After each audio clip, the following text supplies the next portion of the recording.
Сәлеметсіңдер ме балалар? 3-ші сынып қазақ тілі пәні 4-ші сабақ 15-ші жаттығу тыңда. Тақырып пен сурет бойынша мәтін мазмұнын болжа. Мәтіннің тақырыбы торғай. Ал суретте Атай мен торғайдың суреті берілген екен. Олай болса мәтін Атай мен торғай туралы болуы керек. Ал енді мәтінді оқып көрейік. Ерте тұрған Омар Атай бақшаны аралап келе жатты.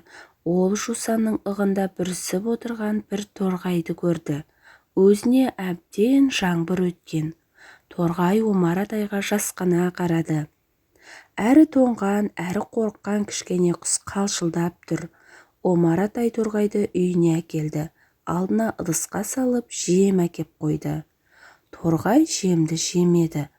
Атай оның себебін сезіп сыртқа шығып кетті. Сәлден кейін терезеден сығаласа, торғай жемді жеп жатыр екен. Үсті де кеуіпті. Мәтін Нығмет Ғабдуллиннен. Ал енді балалар мәтін мазмұны бойынша берілген сұрақтарға жауап берейік. Бақшаны кім аралап келе жатты? Бақшаны Омар Атай аралап келе жатты, балалар?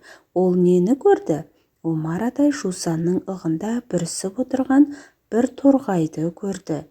Торғай неліктен Омар Атайға жалтақтап қарай берді? Торғай тоңып, қорқып отырғандықтан жалтақтап қарады. Оқиға жылдың қай мезгілінде болған деп ойлайсың? Оны неден байқадың? Оқиға күз мезгілінде болған. Себебі күзде жаңбыр жиі жауады, балалар? Және суретте ағаштардың жапырағы аз, ауа райы салқын сияқты. Омар Атай жылы киінген. Осы белгілер күз мезгілі екенін білдіреді. Әр сұрақтың жауабы болатын сөздерден тірек сөздер қатарын құра. Тірек сөздер Омар Атай, торғай, тоңған, қорыққан, күз, жаңбыр. 16-шы жаттығу тыйым сөздерді көшіріп жаз. Ауыл жанындағы суда жүзіп жүрген құсты атуға болмайды. Балапан шығарған құсты атпайды. Осы тыйым сөздерге байланысты өз ойыңмен бөліс. Дәлелдеуіңде өйткені, себебі, сондықтан сөздерін пайдалан. Әуелі мұнда берілген тыйым сөздерді дәптерімізге көркем, қатесіз көшіріп жазамыз, балалар? Содан соң осы тыйым сөздерге байланысты өз ойымызбен бөлісіп дәлелдеуіміз керек. Ауыл жанындағы суда жүзіп жүрген құсты атуға болмайды. Себебі құстар табиғаттың бір бөлігі. Олар суды зиянды құрттардан тазартып, табиғаттың тепе-теңдігін сақтайды. Келесі сөйлем балапан шығарған құсты атпайды.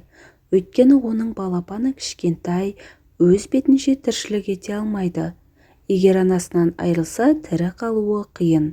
Сондықтан ондай құсты атуға болмайды деп балалар өз ойларыңмен бөлісулеріңе болады. 17-ші жаттығу шығармашылық үзіліс. Орын ауысып кеткен ертегі бөліктерін қалпына келтір. Балалар ертегідегі орны ауысып кеткен бөліктерін қалпына келтіріп дұрыс нұсқасын оқимын. Ертегінің тақырыбы қоян.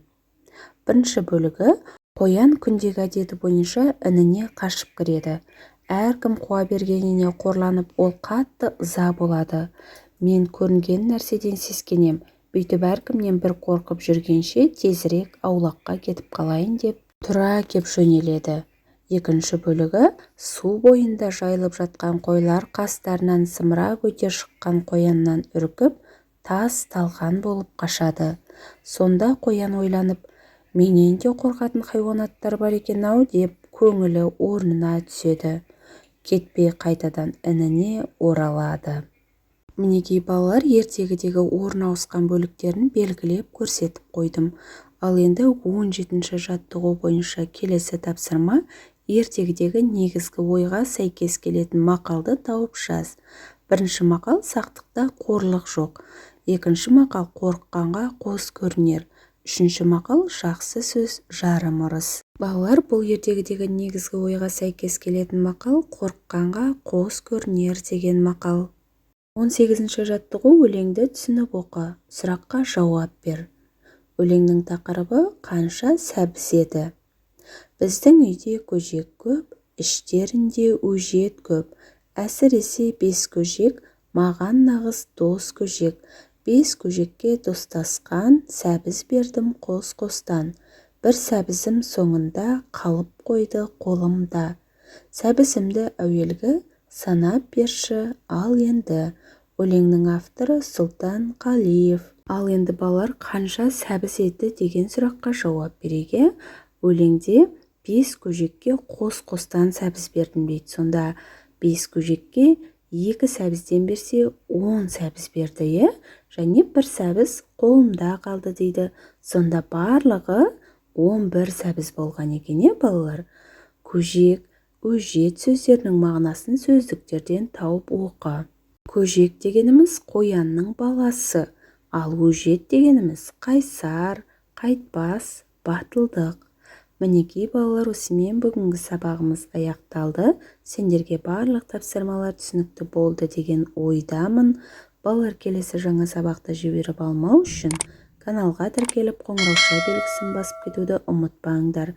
Келесі жаңа сабақта кездескенше сау болыңдар.